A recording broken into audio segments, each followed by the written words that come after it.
एक बार फिर से आपका स्वागत करता हूं।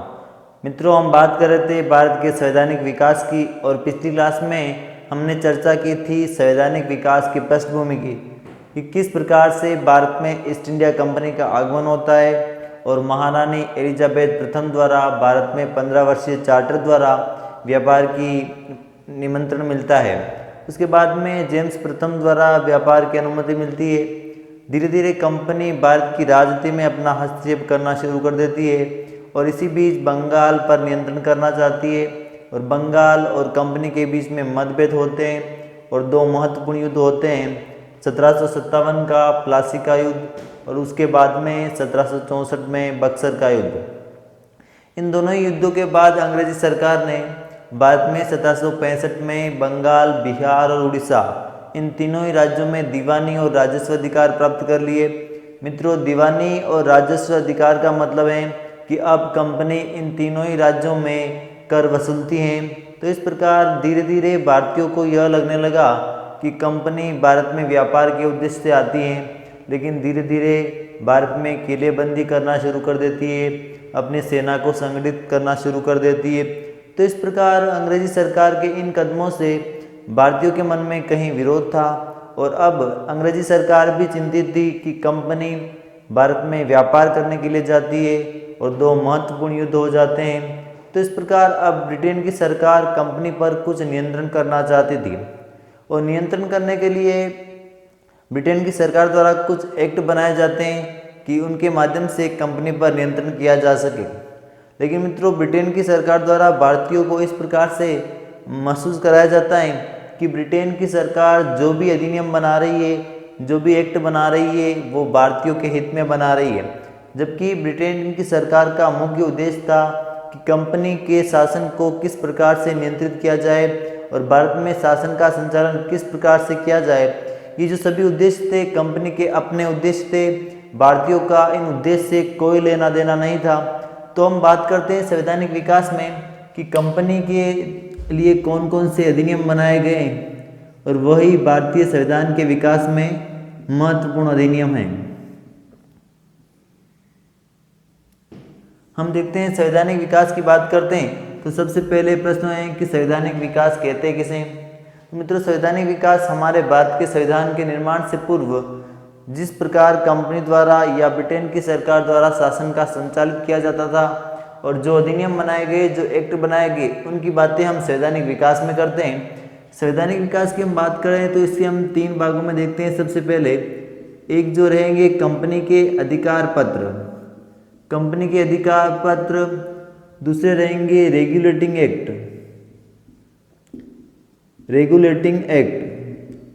और तीसरा जो भाग रहेगा भारत शासन अधिनियम, भारत शासन अधिनियम और भारत परिषद अधिनियम, भारत शासन अधिनियम और भारत परिषद अधिनियम। सबसे पहले बात करते हैं अधिकार पत्र की, या जिसे हम चार्टर कहते हैं। अधिकार पत्र वे हैं जो ब्रिटेन की सरकार द्वारा सीधा कंपनी को दिए गए हैं और इनका उद्देश्य भारतीयों के शासन से कोई लेना देना नहीं है। इनका उद्देश्य भारतीय प्रशासन से कोई लेना देना नहीं है।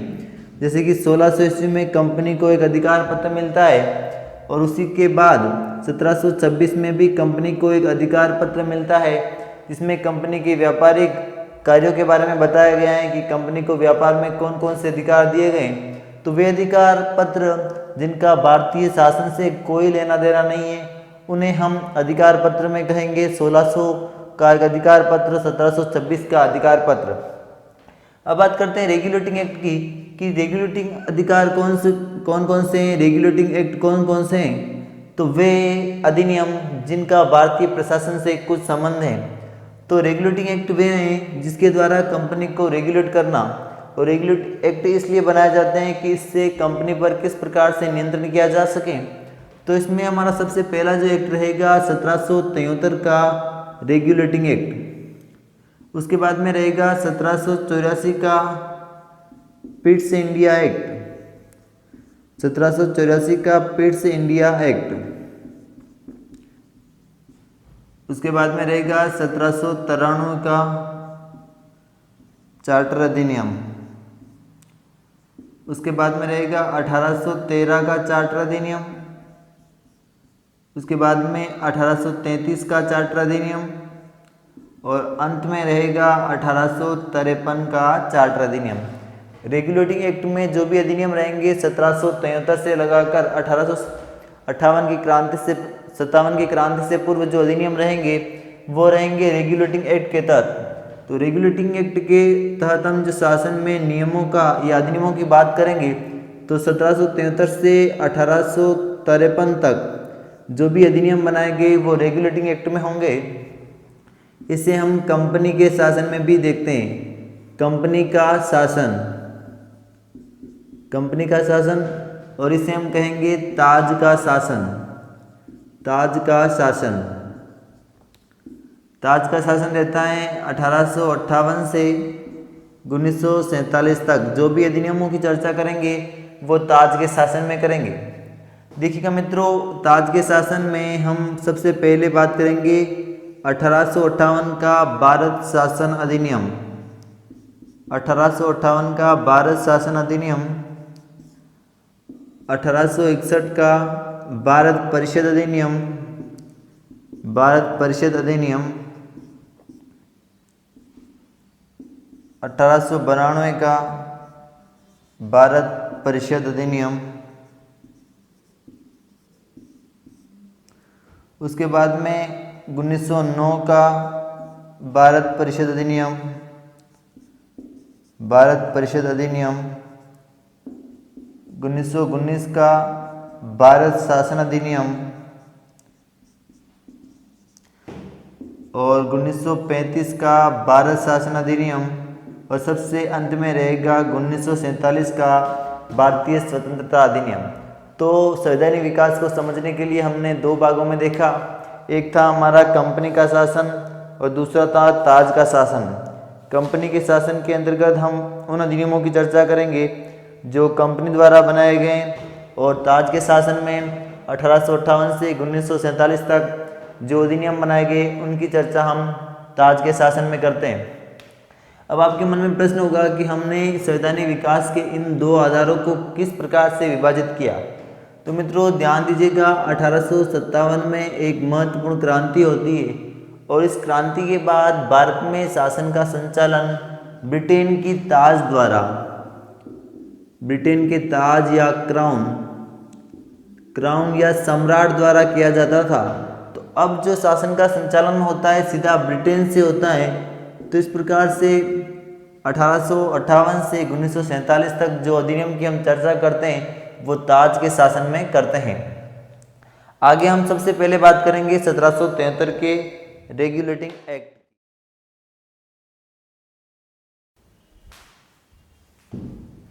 अब हमारा जो सबसे पहला अधिनियम रहेगा 1773 का रेगुलेटिंग एक्ट।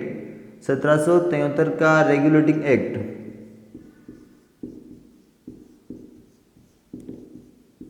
1773 का रेगुलेटिंग एक्ट। मित्रों 1773 के रेगुलेटिंग एक्ट की बात करें तो ब्रिटेन की सरकार द्वारा भारत में सबसे पहला जो अधिनियम बनाया गया वह था 1773 का रेगुलेटिंग एक्ट। 1773 के रेगुलेटिंग एक्ट को क्यों बनाया गया तो इसका कारण हम देखते हैं। 1773 के रेगुलेटिंग एक्ट को बनाने का कारण था कि उस समय 1765 के बाद कंपनी के शासन में भ्रष्टाचार हो रहा था। कंपनी के अधिकारी निजी व्यापार कर रहे थे और ब्रिटेन को रेवेन्यू कलेक्शन में भारी भ्रष्टाचार नजर आ रहा था। तो इस प्रकार से तत्कालीन प्रधानमंत्री लॉर्ड नॉर्थ, उस समय प्रधानमंत्री था लॉर्ड नॉर्थ की सिफारिश पर 1773 का रेगुलेटिंग एक्ट लाया जाता है। और इस रेगुलेटिंग एक्ट की हम बात करें तो इसके द्वारा कंपनी पर नियंत्रण कर लिया जाता है, कंपनी पर नियंत्रण स्थापित किया जाता है। और सबसे इसकी महत्वपूर्ण बात तो 1773 के रेगुलेटिंग एक्ट द्वारा बंगाल के गवर्नर को, जो पहले बंगाल का गवर्नर था अब उसे बंगाल का गवर्नर जनरल कहा जाने लगा। बंगाल का गवर्नर जनरल बना दिया गया। तो अब बंगाल के गवर्नर जनरल के अधीन मद्रास और बॉम्बे मित्रों 1765 के बाद मद्रास, बॉम्बे और बंगाल इन तीनों ही प्रेसिडेंसियों के गवर्नर अलग अलग थे और ये किसी की अन्य गवर्नर के अधीन नहीं थे। लेकिन 1773 के रेगुलेटिंग के बाद मद्रास और बॉम्बे के गवर्नर अब बंगाल के गवर्नर जनरल के अधीन हो जाते हैं। तो इस प्रकार मद्रास एवं बंगाल के गवर्नर जो भी सैन्य एवं वित्तीय निर्णय लेते हैं अब वह बंगाल के गवर्नर जनरल से लेंगे। और जब बंगाल के गवर्नर को अब बंगाल का गवर्नर जनरल बना दिया जाता है तो उसका कार्य क्षेत्र भी बढ़ जाता है। तो अब क्या किया जाता है कि इस बंगाल के गवर्नर जनरल के सहायता के लिए एक 4 सदस्यीय कार्यकारिणी परिषद का गठन किया जाता है। कार्यकारी परिषद का गठन किया जाता है और इस परिषद का कार्य होता है कि गवर्नर जनरल को प्रशासन में सहयोग देना या प्रशासन में सलाह देना। हम बात कर रहे हैं 1773 के रेगुलेटरी एक्ट की। तो 1773 के रेगुलेटरी एक्ट को क्यों लाया गया कि उस समय कंपनी के शासन में भारी भ्रष्टाचार व्याप्त था और कंपनी को रेवेन्यू या ब्रिटेन की सरकार को रेवेन्यू के कलेक्शन में भारी लॉस हो रहा था। तो उस समय प्रधानमंत्री लॉर्ड नॉर्थ की सिफारिश पर 1773 का रेगुलेटिंग एक्ट लाया गया। इसका सबसे पहला प्रावधान था कि अब बंगाल के गवर्नर को बंगाल का गवर्नर जनरल बना दिया गया और मद्रास और बॉम्बे के गवर्नर अब बंगाल के गवर्नर जनरल के अधीन होंगे और उसकी सहायता के लिए एक 4 सदस्यीय कार्यकारिणी परिषद का गठन किया गया। उसके बाद में 1773 के रेगुलेट की आगे हम बात करते हैं। तो इसके द्वारा भारत में एक सर्वोच्च न्यायालय की स्थापना की जाती है। सबसे महत्वपूर्ण बात और प्रतियोगी परीक्षाओं में यहाँ से प्रश्न पूछा जाता है कि किस अधिनियम द्वारा भारत में एक न्यायालय की स्थापना की जाती है। तो सबसे पहले 26 जुलाई 1774 को। मित्रों 1773 के रेगुलेटिंग एक्ट की हम बात कर रहे हैं, लेकिन सर्वोच्च न्यायालय की जो स्थापना की जाती है 26 जुलाई 1774 को कलकत्ता में एक सर्वोच्च न्यायालय की या उच्च न्यायालय की, सर्वोच्च न्यायालय कह दो या एक उच्च न्यायालय कह दो, सर्वोच्च न्यायालय की स्थापना की जाती है। और इस न्यायालय के प्रथम जो मुख्य न्यायाधीश थे, इस न्यायालय के जो प्रथम जो मुख्य न्यायाधीश थे सर एलिजा इम्पे इसके प्रथम मुख्य न्यायाधीश थे। और इसमें एक मुख्य न्यायाधीश और 3 अन्य न्यायाधीश थे। 3 अन्य न्यायाधीश में हम देखें तो पहला था लेमेस्टर, चेम्बर्स और हाइड। 26 जुलाई 1774 को 1773 के रेगुलेटरी एक्ट द्वारा कलकत्ता में एक सर्वोच्च न्यायालय की स्थापना की जाती है, जिसके प्रथम मुख्य न्यायाधीश थे सर एलिजा इम्पे और 3 अन्य न्यायाधीश लेमेस्टर, चेम्बर्स और हाइड। हालांकि मित्रों यह कलकत्ता का जो न्यायालय था वह सर्वोच्च न्यायालय नहीं था। इसके निर्णय की अपील हम सीधे ब्रिटेन की प्रीवी काउंसिल में कर सकते हैं। ब्रिटेन की प्रीवी काउंसिल। अब आपके मन में प्रश्न होगा कि ब्रिटेन की प्रीवी काउंसिल क्या है। तो मित्रों यह एक ब्रिटेन की राजा की गुप्त सभा होती है, राजा की गुप्त सभा। तो अब सर्वोच्च न्यायालय के निर्णय की अपील हम सीधे ब्रिटेन की काउंसिल में ही कर सकते हैं। भारत में सर्वोच्च न्यायालय की अपील हम कहीं पर नहीं कर सकते हैं। तो 1773 के रेगुलेटिंग एक्ट के द्वारा बंगाल के गवर्नर को बंगाल का गवर्नर जनरल बनाया जाता है और 1774 में एक सर्वोच्च न्यायालय की स्थापना की जाती है। आगे हम बात करें 1773 के रेगुलेटिंग एक्ट की। तो इसके द्वारा अब कंपनी के अधिकारियों को या कंपनी के कर्मचारियों पर नियंत्रण किया गया। अब कंपनी के कर्मचारी अपना निजी व्यापार नहीं कर सकेंगे, रिश्वत नहीं ले सकते और भारतीयों से उपहार भी नहीं ले सकते हैं।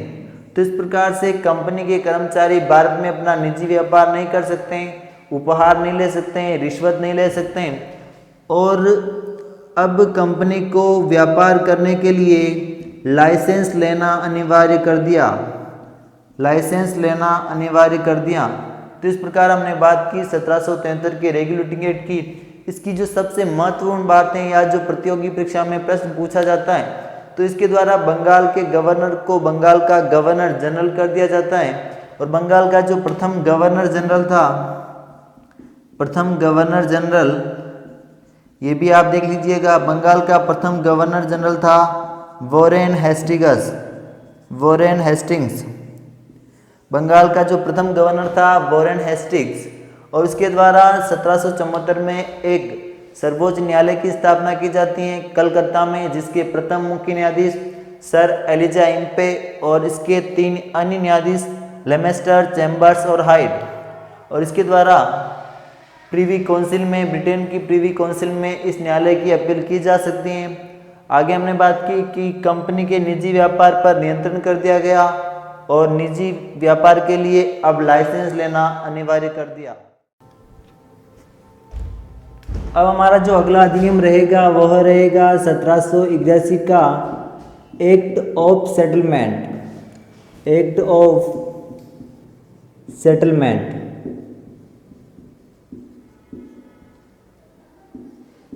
सबसे पहले बात करते हैं कि 1781 का एक्ट ऑफ सेटलमेंट क्यों लाया जाता है। तो 1773 के रेगुलेटिंग एक्ट में जो कमियां रह जाती है, 1773 के जो रेगुलेटिंग एक्ट बनाया जाता है उसमें जो कमियां रह जाती है उसमें सुधार के लिए प्रवर समिति के अध्यक्ष एडमंड वर्क की सिफारिश पर एक्ट ऑफ सेटलमेंट लाया जाता है। और इसमें प्रावधान की अगर हम बात करें कि इसके अंतर्गत कौन कौन से प्रावधान किए गए, तो सबसे पहला प्रावधान किया गया कि अब कलकत्ता की सरकार को बिहार और उड़ीसा पर भी नियंत्रण रखने का अधिकार है। अब कलकत्ता की सरकार को बिहार और उड़ीसा पर भी नियंत्रण रखने का अधिकार है। उसके बाद में इसके दूसरे प्रावधान की अगर हम बात करें तो अब बंगाल का गवर्नर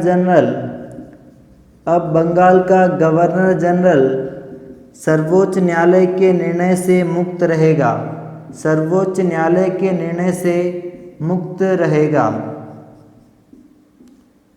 अब बंगाल का जो गवर्नर जनरल है, सर्वोच्च न्यायालय जो भी अपने निर्णय देगा उससे मुक्त रहेगा। उसके बाद में आगे बात करते हैं कि सर्वोच्च न्यायालय के जो भी निर्णय होंगे, इस एक्ट द्वारा प्रावधान किया गया कि सर्वोच्च न्यायालय द्वारा जो भी निर्णय दिए जाएंगे वह भारतीय लोगों के धार्मिक और सामाजिक और आर्थिक, सर्वोच्च न्यायालय जो भी निर्णय देगा भारतीयों की धार्मिक, सामाजिक और रीति रिवाजों को ध्यान में रख कर दिया जाएगा। तो इस प्रकार से 1782 के एक्ट में प्रावधान किया गया कि कलकत्ता की सरकार बिहार और उड़ीसा पर भी नियंत्रण रख सकेगी। उसके बाद में बंगाल का गवर्नर जनरल सर्वोच्च न्यायालय के निर्णय से मुक्त होगा और सर्वोच्च न्यायालय जो भी निर्णय देगा वह भारतीयों के धर्म, सामाजिक और रीति रिवाज, इन सभी बातों को ध्यान में रख कर देगा। इसके बाद में आगे जो हमारा एक्ट होगा, सबसे महत्वपूर्ण एक्ट है 1784 का पिट्स इंडिया एक्ट। और इस एक्ट से प्रतियोगी परीक्षाओं में प्रश्न भी पूछे जाते हैं। आगे जो हमारा एक्ट रहेगा 1784 का पिट्स इंडिया एक्ट।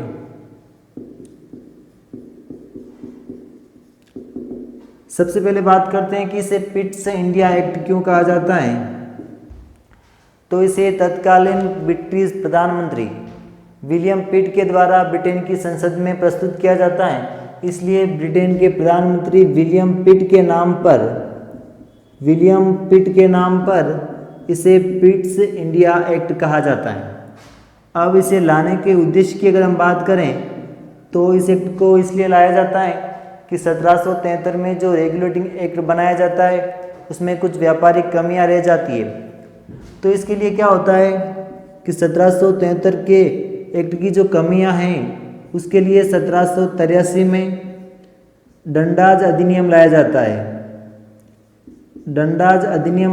है। और उसके बाद 1783 में ही लॉर्ड फोक्स के द्वारा भारतीय विधेयक लाया जाता है। भारतीय विधेयक लाया जाता है। हम बात करें 1784 के पिट्स इंडिया एक्ट की, तो 1773 के रेगुलेटिंग एक्ट में जो कमियां रह जाती हैं उनमें सुधार करने के लिए 1783 में डंडाज अधिनियम और 1783 में ही लॉर्ड फोक्स के द्वारा भारतीय विधेयक लाया जाता है। लेकिन मित्रों, ये दोनों ही विधेयक ब्रिटेन की संसद में पारित नहीं हो पाते हैं, ब्रिटेन की संसद में पारित नहीं हो पाते हैं और इस प्रकार लॉर्ड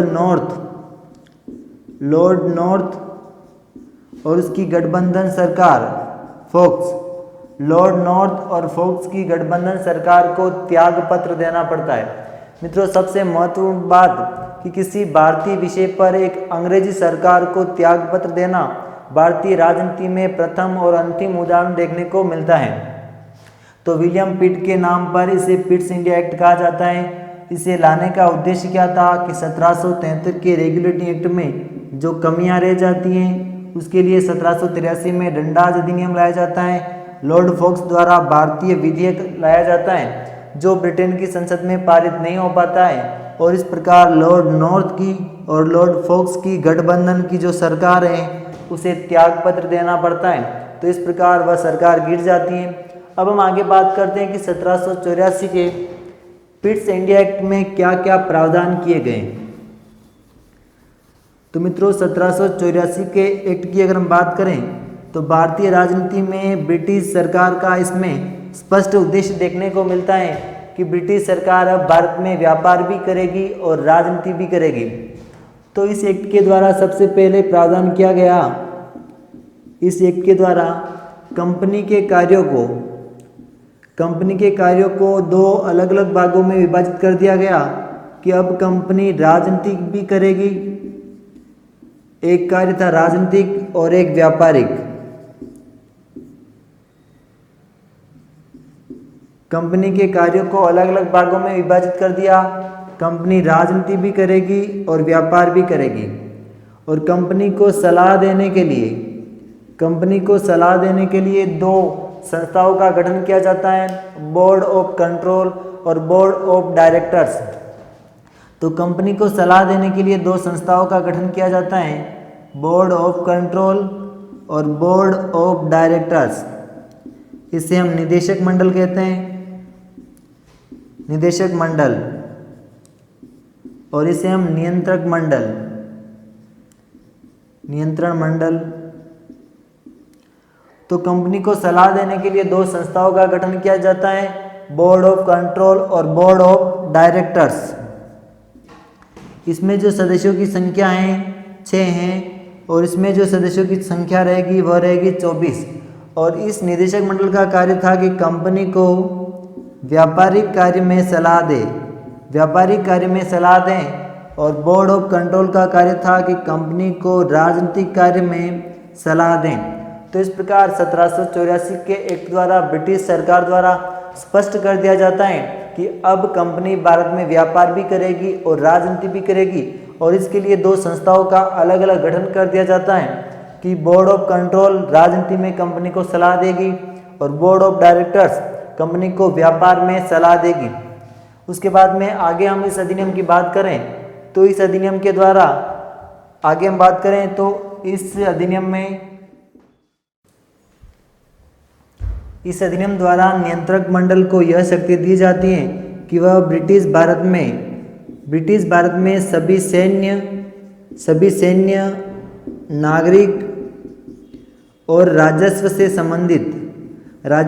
संबंधित जो भी कार्य होंगे उस पर बोर्ड ऑफ कंट्रोल अपना नियंत्रण रखेगा। अर्थात बोर्ड ऑफ कंट्रोल को यह शक्ति दी जाती है कि ब्रिटिश नियंत्रित भारत में सैन्य नागरिक और राजस्व की गतिविधियों पर नियंत्रण रखने का जो कार्य रहेगा वो रहेगा बोर्ड ऑफ कंट्रोल का। तो इस प्रकार पहली बार इस अधिनियम द्वारा द्वेष शासन की शुरुआत हो जाती है। तो मित्रों, आपसे प्रश्न इस प्रकार से पूछा जा सकता है कि किस अधिनियम द्वारा भारत में द्वेष शासन की शुरुआत मानी जाती है।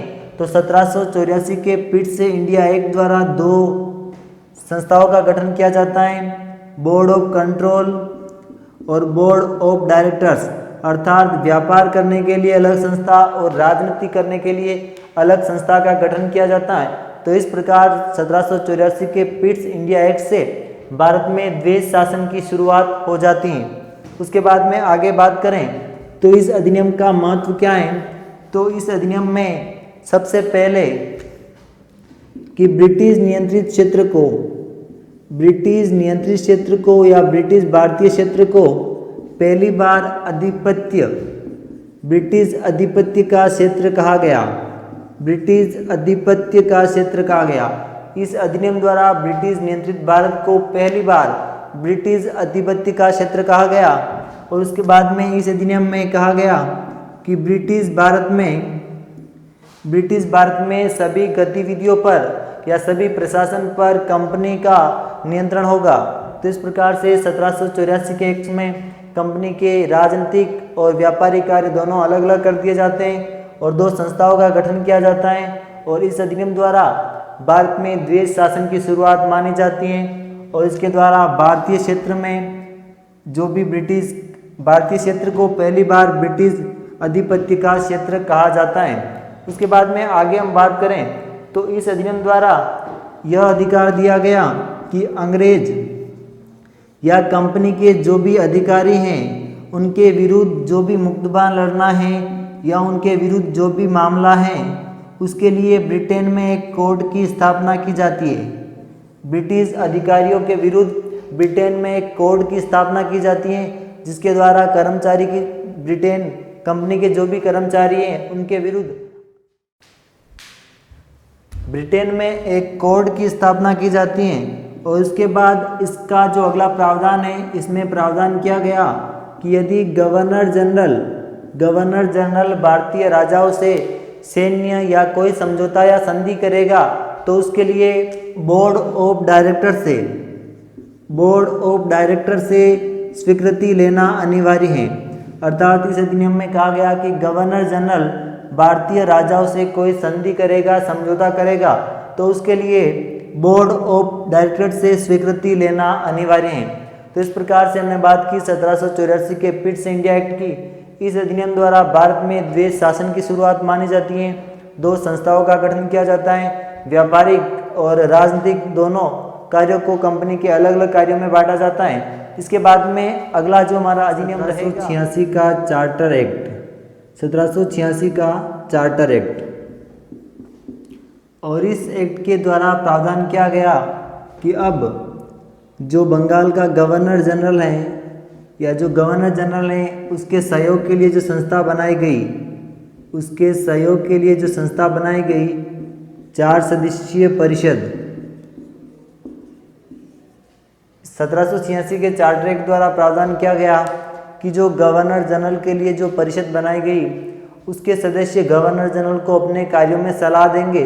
तो अब गवर्नर जनरल इन कार्यों को मानने के लिए बाध्य नहीं है, इस परिषद के निर्णय को निरस्त भी कर सकता है। उसके बाद में इस अधिनियम द्वारा प्रावधान किया गया कि अब जो बंगाल का गवर्नर जनरल होगा वही सेनापति भी होगा। तो इस अधिनियम द्वारा प्रावधान किया गया कि अब जो गवर्नर जनरल होगा वही सेना का सेना प्रमुख भी होगा। और सबसे प्रथम जो सेना प्रमुख बना वह था लॉर्ड कॉर्नवालिस। इस एक्ट द्वारा प्रावधान किया गया कि जो गवर्नर जनरल हैं वही भारत का सेना प्रमुख भी होगा। तो प्रथम जो सेना प्रमुख था वह था लॉर्ड कॉर्नवालिस। इस एक्ट द्वारा प्रावधान किया गया कि अब गवर्नर जनरल को परिषद के निर्णय को मानने के लिए कोई बाध्यता नहीं है। गवर्नर जनरल परिषद के निर्णय को निरस्त भी कर सकता है। और अब जो गवर्नर जनरल होगा वह क्या होगा, सेनापति भी होगा। और सबसे जो प्रथम गवर्नर जनरल के साथ में सेनापति भी था वह था लॉर्ड कॉर्नवालिस। तो इस अधिनियम से प्रश्न पूछा जा सकता है कि किस अधिनियम द्वारा भारत में गवर्नर जनरल को सेना प्रमुख होने का पद भी मिला। तो हमारा एक्ट रहेगा 1786 का चार्टर एक्ट। उसके बाद में आगे जो हमारा एक्ट रहेगा, हमारा अधिनियम रहेगा वो रहेगा 1793 का चार्टर एक्ट। 1793 का चार्टर एक्ट। 1793 के चार्टर एक्ट की बात करें तो इस एक्ट द्वारा भारत में कंपनी के शासन को या कंपनी के कार्यों को 20 वर्ष के लिए बढ़ा दिया जाता है और 4 जो सदस्यीय कार्यकारिणी परिषद का गठन किया गया उनके सदस्यों का वेतन अब भारतीय राजस्व से दिया जाएगा।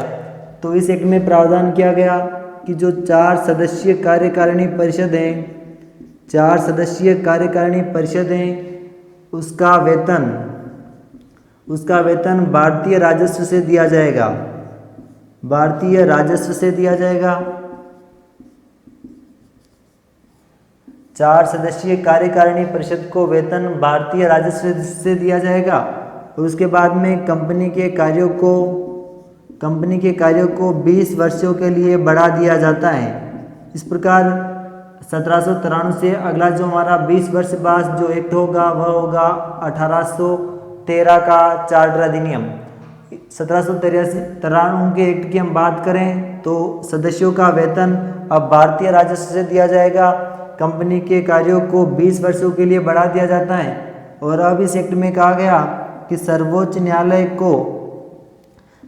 न्यायालय को ही ब्रिटिश नियंत्रित भारत में या ब्रिटिश भारत में सर्वोच्च न्यायालय ही सभी नियमों सभी कानूनों की व्याख्या करने का जो अधिकार होगा वो सर्वोच्च न्यायालय को होगा।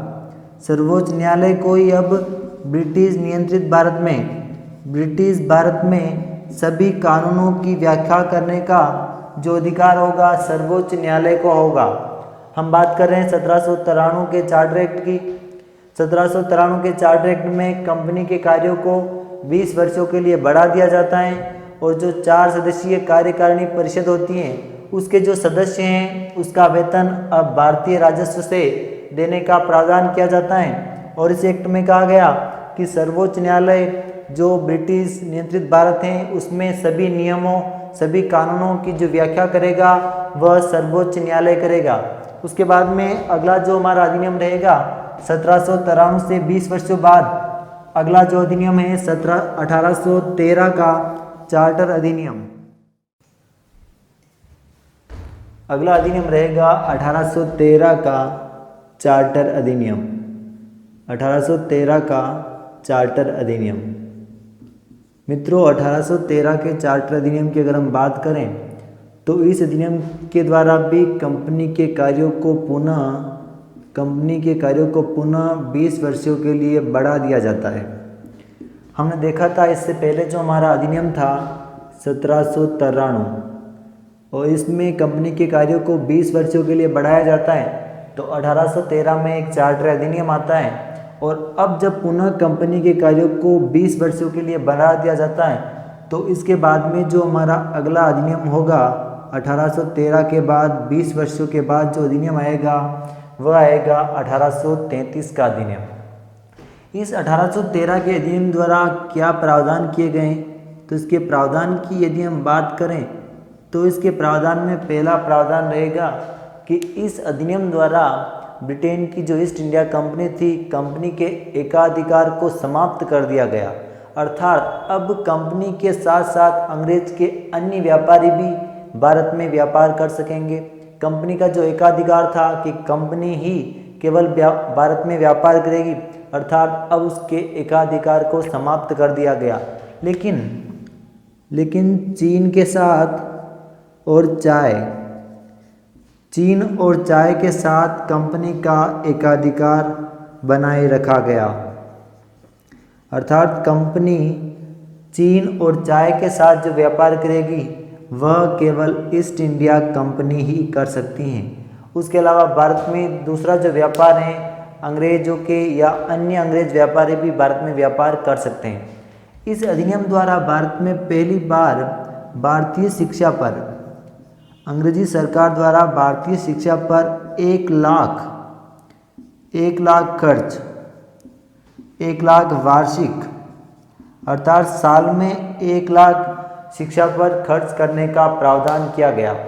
मित्रों अंग्रेजों का भारत में शिक्षा पर 1 लाख खर्च करने का उद्देश्य यह था कि कंपनी को संचालित करने के लिए ईस्ट इंडिया कंपनी को अधिकारियों की आवश्यकता होती है, क्लर्क की आवश्यकता होती है। तो इसके लिए कंपनी द्वारा शिक्षा पर 1 लाख खर्च किया जाता है कि जिससे कि कंपनी को भारत से ही क्लर्क मिल सकते हैं। कर्मचारी मिल सकें। लेकिन भारतीयों को इस प्रकार से लग रहा है कि अंग्रेजी सरकार हमारे लिए 1 लाख शिक्षा पर खर्च कर रही है, जबकि कंपनी का उद्देश्य अपने लिए सस्ते कर्मचारियों की आवश्यकता की पूर्ति करना था। उसके बाद में इस अधिनियम द्वारा भारत में ईसाई धर्म का प्रसार भी हुआ। इस अधिनियम में यह प्रावधान कर दिया गया कि ईसाई मिशनरियाँ भारत में आ सकती है, भारत में बस सकती हैं और भारत में धर्म प्रचार भी कर सकती हैं। तो इस अधिनियम द्वारा भारत में पहली बार एक धार्मिकता का उदय होता है कि इसमें धर्म को भी आधार बनाया जाता है कि ईसाई मिशनरी भारत में आ सकती है, अपना धर्म प्रचार कर सकती है। उसके बाद में आगे हम बात करें तो इस अधिनियम में प्रावधान किया गया कि अब जो ब्रिटेन का सम्राट हैं, अब जब गवर्नर जनरल कोई भी कार्य करेगा या सेना प्रमुख या किसी भी अधिकारी की जब नियुक्ति करेगा तो ब्रिटेन के सम्राट से स्वीकृति लेना अनिवार्य था। अर्थात आप समझिए कि गवर्नर जनरल को अब सेना के अधिकारियों की नियुक्ति करने के लिए ब्रिटेन के सम्राट की अनुमति लेना आवश्यक कर दिया गया। उसके बाद में आगे जो हमारा रहेगा वह रहेगा कि राजस्व के लिए जो भी नियम बनाए जाएंगे, राजस्व अर्थात कर वसूलने के लिए जो भी नियम बनाए गए इस अधिनियम में कंपनी द्वारा इस अधिनियम में पहली बार टैक्स के लिए भी कुछ नियम बनाए जाते हैं। उसके बाद में आगे हम बात करते हैं इस अधिनियम द्वारा कलकत्ता, मद्रास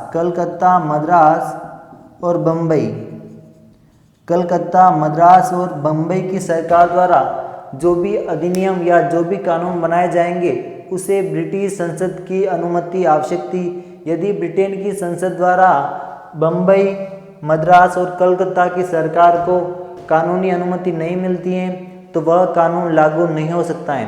तो इस प्रकार हमने देखा कि 1813 के अधिनियम में कंपनी को पुनः 20 वर्षों के लिए कार्यों को बढ़ा दिया जाता है। इस प्रकार से अगला जो हमारा एक्ट आएगा 1833 का, और इसमें प्रावधान किया गया कि कंपनी अब चीन और चाय के साथ में केवल व्यापारिक अधिकार कर सकती हैं या चीन और चाय के साथ में व्यापार कर सकती हैं, और भारत में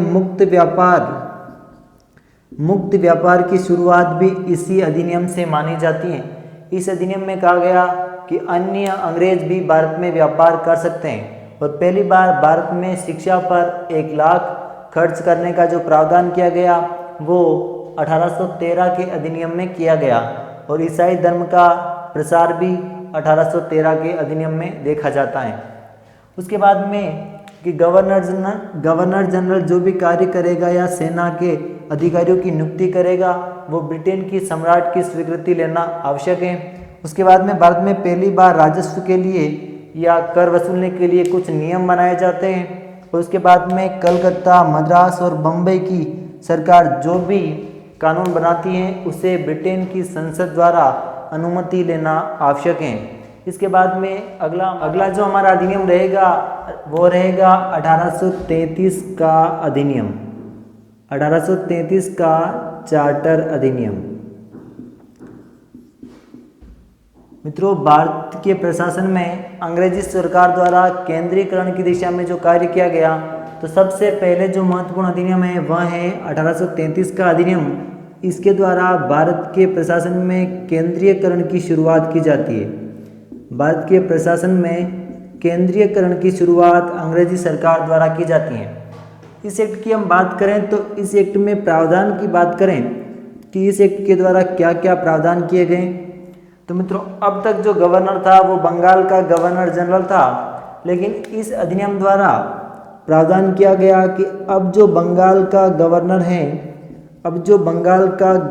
जनरल है वह भारत का गवर्नर जनरल होगा, भारत का गवर्नर जनरल होगा। अर्थात बंगाल का गवर्नर जनरल अब भारत का गवर्नर जनरल होगा। और इसमें कहा गया कि जो सभी सैन्य और जो सभी सैन्य और नागरिक शक्तियाँ होगी, सभी सैन्य और नागरिक शक्तियाँ होगी, उन सभी पर नियंत्रण करने का कार्य भी भारत के गवर्नर जनरल का होगा। इस प्रकार भारत में केंद्रीकरण की दिशा में जो सबसे महत्वपूर्ण अधिनियम है 1833 का चार्टर अधिनियम, इसके द्वारा अंग्रेजी सरकार ने संपूर्ण भारत में एक केंद्रीयकरण की शुरुआत की कि जो अब भारत का गवर्नर जनरल होगा ब्रिटिश भारत में नियंत्रण रखेगा।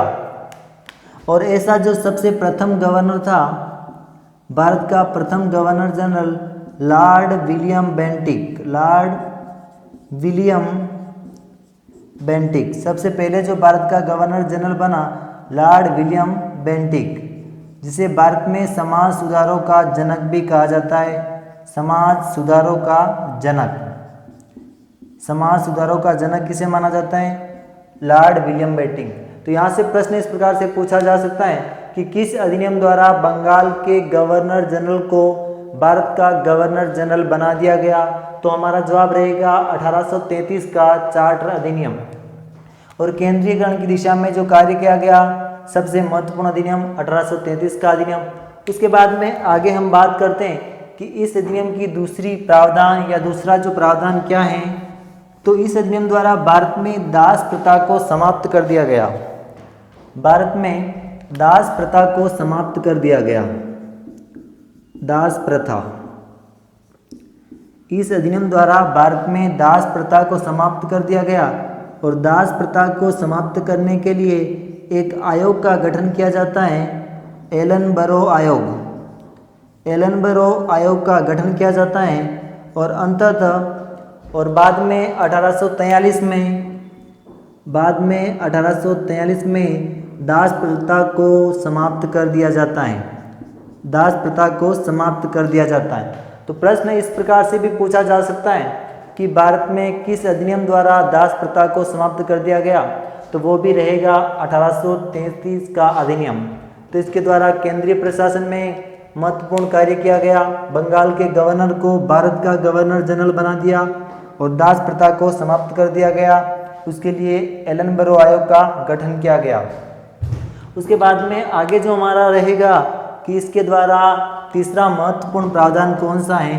तो इस अधिनियम द्वारा बम्बई और मद्रास, इस अधिनियम द्वारा जो बम्बई और मद्रास हैं उसके गवर्नर जनरल को, इसका तीसरा प्रावधान रहेगा जो बम्बई और मद्रास के गवर्नर हैं, बम्बई और मद्रास के गवर्नर, बम्बई और मद्रास के गवर्नर जनरल को विधायिका संबंधी शक्ति से वंचित कर दिया गया।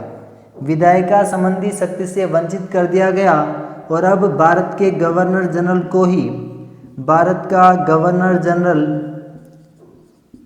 के गवर्नर जनरल को ही भारत के संपूर्ण विधायिका पर अधिकार का विधायिका के कार्य की असीमित शक्तियाँ दे दी गई। असीमित शक्तियाँ दे दी गई अर्थात बम्बई और मद्रास की विधायिका की शक्ति को समाप्त कर दिया गया और अब भारत के गवर्नर जनरल को ही विधायिका की असीमित शक्तियाँ दे दी गई। उसके बाद में आगे बात करते हैं कि इस अधिनियम द्वारा क्या किया गया। तो इस अधिनियम द्वारा जो पहले कानून बनाए जाते थे उसे नियामक कानून कहा जाता था। जिसे अभी तक हम पढ़ते आ रहे हैं कि 1713 का एक्ट, 1833 का अधिनियम, तो उससे पहले जो कानून थे उसे हम कहते थे नियामक कानून।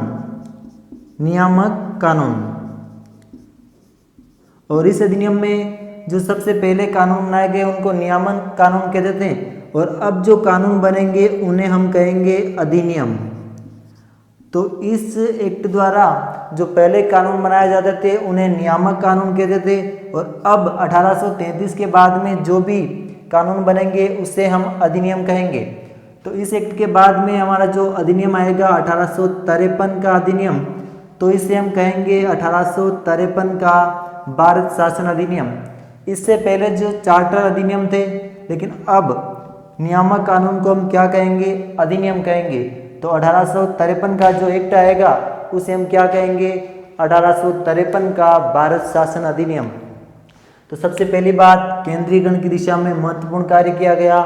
भारत के गवर्नर, बंगाल के गवर्नर को भारत का गवर्नर जनरल बना दिया जाता है और उसके बाद में भारत में एक जो प्रथम गवर्नर जनरल होता है वो होता है लॉर्ड विलियम बेंटिक, और लॉर्ड विलियम बेंटिक को भारत में समाज सुधारों का जनक माना जाता है। और उसके बाद में इस अधिनियम द्वारा दास प्रथा को समाप्त कर दिया जाता है। तो इस प्रकार हमने बात की कि 1833 के अधिनियम द्वारा भारत में केंद्रीकरण की दिशा में महत्वपूर्ण प्रयास किए गए। अगला हमारा कंपनी के शासन के अंतर्गत सबसे जो अंतिम अधिनियम रहेगा 1853 का चार्टर अधिनियम। 1853 का चार्टर अधिनियम।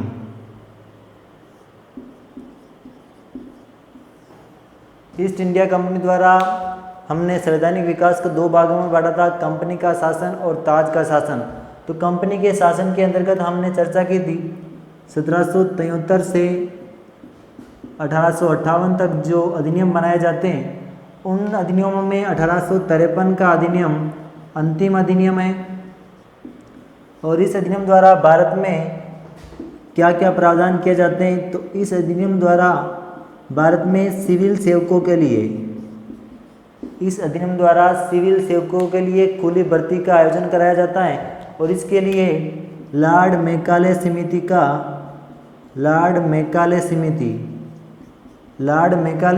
का गठन किया जाता है। इस अधिनियम द्वारा सिविल सेवकों की भर्ती के लिए खुली प्रतियोगिता का आरंभ करवाया जाता है। और इसके लिए 1854 में लॉर्ड मैकाले समिति का गठन किया जाता है। इसके प्रावधान में आगे बात करें तो इस अधिनियम द्वारा जो बोर्ड ऑफ डायरेक्टर हैं, कंपनी के कार्यों को दो भागों में बांटा जाता है, बोर्ड ऑफ कंट्रोल और बोर्ड ऑफ डायरेक्टर। तो इस अधिनियम द्वारा जो बोर्ड ऑफ डायरेक्टर था उसमें जो पहले सदस्यों की संख्या थी 24, और इस अधिनियम द्वारा सदस्यों की संख्या अब 18 कर दी जाती है। तो इस प्रकार बोर्ड ऑफ डायरेक्टर की जो परिषद थी उसमें सदस्यों की संख्या में कमी कर दी जाती है। उसके बाद में इसके अगले प्रावधान की हम चर्चा करते हैं। तो इस अधिनियम द्वारा बंगाल में अब प्रशासन को सही रूप से चलाने के लिए एक लेफ्टिनेंट गवर्नर की व्यवस्था की गई। इस अधिनियम में कहा गया कि अब बंगाल के अंतर्गत प्रशासन को चलाने के लिए एक लेफ्टिनेंट गवर्नर जनरल होगा, लेफ्टिनेंट गवर्नर की व्यवस्था की गई। उसके बाद में आगे जो एक प्रशासन में विधि सदस्य था उसे अब परिषद में पूर्ण सदस्य बना दिया गया। इस अधिनियम द्वारा प्रावधान किया गया कि भारत में सिविल सेवकों के लिए एक खुली प्रतियोगिता का आयोजन किया जाएगा। उसके लिए 1854 में लॉर्ड मैकाले समिति का गठन किया जाता है। और इस अधिनियम के द्वारा बोर्ड ऑफ डायरेक्टर्स, जिसमें सदस्यों की संख्या पहले 24 थी, उसे घटाकर 18 कर दी जाती है। और बंगाल के लिए एक लेफ्टिनेंट गवर्नर की व्यवस्था की जाती है। और जो विधि सदस्य होता है अब उसे प्रशासन में पूर्ण सदस्य बना दिया गया। तो इस प्रकार हमने संवैधानिक विकास के अंतर्गत कंपनी के शासन में 1773 से लेकर 1853 तक चार्टर अधिनियमों में चर्चा करी, और उम्मीद करता हूं कि आपको ये समझ में आए होंगे। आगे हम बात करेंगे ताज के शासन के अधिनियम। धन्यवाद।